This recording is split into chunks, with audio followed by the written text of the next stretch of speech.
Damn. Assalamualaikum warahmatullahi wabarakatuh. Perkenalkan, nama saya Selvi Maini, NIM 20214110008 dari Prodi Biologi Fakultas Sains dan Teknologi Universitas PGRI Palembang. Aparatus Golgi atau badan Golgi. Badan Golgi merupakan organel yang ada di hampir seluruh sel eukariotik. Secara umum, fungsi badan Golgi untuk membawa material ke berbagai tujuan sel, terutama yang berhubungan dengan sekresi. Struktur badan Golgi terdapat dua. Yang pertama cis, yaitu yang terdekat dengan retikulum endoplasma. Yang kedua trans, yaitu yang terjauh dengan retikulum endoplasma. Struktur badan Golgi berupa berkas kantung berbentuk cakram yang bercabang menjadi serangkaian pembuluh yang sangat kecil di ujungnya. Karena hubungannya dengan fungsi pengeluaran sel amat erat, pembuluh mengumpulkan dan membungkus karbohidrat serta zat-zat lain untuk diangkut ke permukaan sel. Sisi cis atau bagian penerimaan aparatus Golgi. 1. Vesikel bergerak dari retikulum ke Golgi. Kedua, vesikel bergabung dan membentuk sisterna cis Golgi baru. Ketiga, pematangan sisterna Golgi bergerak dengan arah cis ke trans.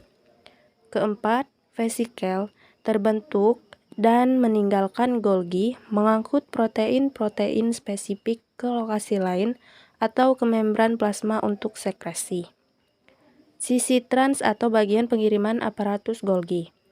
Yang kelima, vesikel mentranspor beberapa protein mundur ke sisterna Golgi yang kurang matang, tempat protein itu juga berfungsi. Keenam, vesikel juga mentranspor protein tertentu kembali ke retikulum endoplasma, tempat protein tersebut berfungsi. Di dalam membran sel ada lipid dan protein. Kemudian kedua komponen ini akan dirapit ke bagian badan Golgi dan nanti akan diproduksi oleh retikulum endoplasma kasar. Sedangkan lipid di bagian retikulum endoplasma halus. Kemudian ada tahapan-tahapan transportasi molekul. 1. Vesikel ditranspor ke bagian cis. Berasal dari retikulum endoplasma yang akan ditranspor ke bagian cis. Kedua, vesikel bergabung dengan cis. Jika sudah sampai dengan bagian cis, maka mereka akan bergabung dengan bagian cis tersebut. Ketiga, pengangkutan lipid ke bagian aparatus Golgi.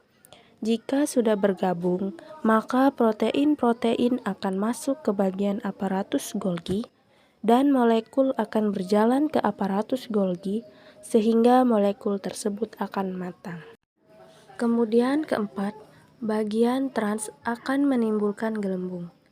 Setelah sampai di bagian trans, maka bagian trans akan membentuk gelembung dan akan melepas dari trans sehingga akan berdiri sendiri.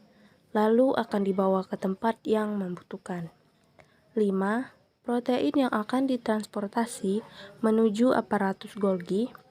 Dalam proses ini terdapat beberapa protein yang akan difleksi kembali lagi menuju aparatus Golgi. Keenam, vesikel akan dibawa aparatus Golgi ke retikulum endoplasma.